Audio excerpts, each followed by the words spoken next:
Jadi kalau tadi problem yang pertama kan bertemu dengan yang dibenci dan berpisah dengan yang dicinta adalah penderitaan itu sebetulnya penderitaan pada diri kita, menyikapi perubahan, ketidakmampuan kita menyikapi perubahan. Jadi bukan orang yang membenci datang kepada kita, kemudian dia yang berproblem, tidak. Tapi kita yang berproblem menyikapi kehadirannya orang tersebut. Nah, kemudian kalau tadi disampaikan oleh Guruji, dalam bahasa Sanskerta, yang tadi kalau disebut dalam bahasa Pali adalah Sabe Sata Bhavantu Sukhitata, yaitu semoga semua makhluk berbahagia. Itu perlu diulang kalimat itu. Pertama hanya mantra kosong. Semoga semua makhluk bahagia, semoga semua makhluk bahagia. Ini seperti mantra kosong karena kita masih membenci si A, nggak suka dengan si B, dan lain sebagainya. Cuman kita ini kan memasukkan data positif, memprogram data positif di dalam pikiran kita. Semoga semua makhluk berbahagia, tanpa menyebutkan perkecualian. Jadi kalau tadi Pak Leslie mengatakan gimana ya kalau ada musuh dan lain sebagainya, kita tetap menyebut semoga semua makhluk bahagia dengan tanpa misalnya semoga semua makhluk bahagia kecuali musuhku, semoga semua makhluk bahagia kecuali mertuaku, semoga semua makhluk bahagia kecuali tetangga sebelah ini. Tidak seperti itu. Walaupun saya nggak suka dengan si A, si B, si C, tetap saya ngomong semoga semua makhluk berbahagia. Nah, ini sebetulnya memasukkan data positif sampai satu ketika kebencian-kebencian kita itu tergantikan. Ini kan kalau pikiran kita di bawah sadar itu, jadi kita ini kan 88% pikiran kita di bawah sadar, 12% yang kita sadari. Nah, ketika kita membenci si A, kemudian janganlah si A ini mertuaku, atau si A ini, si B ini adalah tetanggaku, si C itu adalah orang terdekatku, tapi aku nggak suka. Itu kemudian kita simpan di bawah sadar. Ketidaksukaan itu. Terus hari, 2 hari, seminggu, 2 minggu, setahun, 2 tahun, dan seterusnya.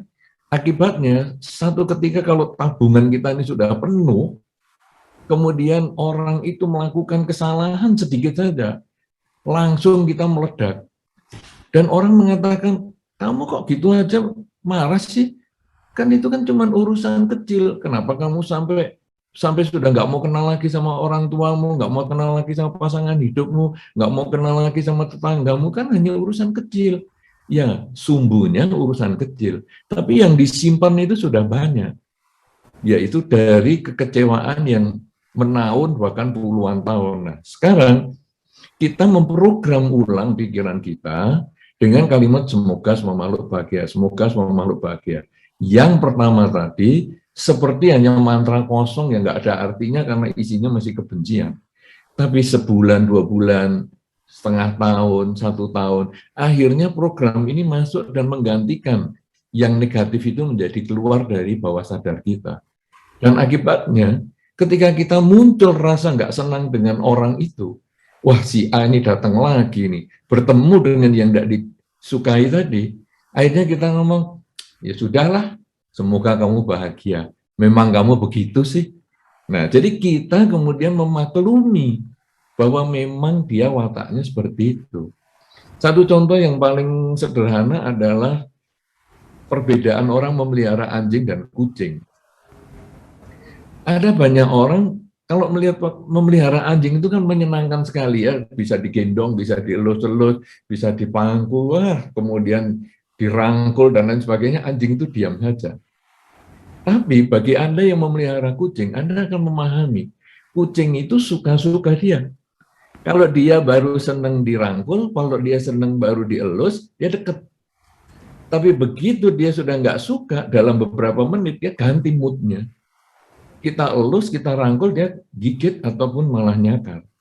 Nah, kadang orang yang senang anjing marah dengan kucing. Kamu kok gitu sih? Aku mau ngelus aja nggak bisa, kemudian kucingnya ditampar. Padahal kalau kita sudah sering mengucapkan semoga semua makhluk bahagia, maka kemudian kita muncul rasa, ya memang kamu seperti itu. Anjing dan kucing memang berbeda. Kita tidak bisa menyamakan wataknya mereka. Jadi ya memang anjing sukanya begitu, ya memang kucing sukanya begitu. Dan akhirnya timbullah kedamaian karena kita yang bisa menerima kenyataan. Jadi di dalam Dharma ini kita tidak mengubah dunia, tapi mengubah diri kita menyikapi dunia. Sehingga kalau terjadi perbedaan-perbedaan dan lain sebagainya itu, yang membuat berbeda itu adalah diri kita. Orang memaki kita, itu urusan dia. Tapi tanggapan kita terhadap makian dia, itu adalah urusan kita. Kalau tadi berbicara tentang hidup saat ini, saya yang dimaki adalah detik yang lalu tadi. Saya detik ini sebetulnya saya punya kesempatan untuk berbuat kebaikan kepada dia. Tetapi ketika kita masih belum merasa hidup ini perubahan, maka saya merasa, loh saya yang tadi kan juga saya yang sekarang. Jadi saya yang tadi yang dimaki, ya sekarang saya punya kesempatan memaki balik kepada dia. Dia tadi memaki satu kata, sekarang saya mau kembalikan 10 kata. Akhirnya kita menjadi lebih jahat daripada dia. Tapi dengan pengucapan semoga semua makhluk bahagia, hasilnya adalah ya sudahlah, memang dia wataknya seperti itu. Memahami memang orang itu seperti itu, memang binatang itu seperti itu, memang suasana ini seperti ini.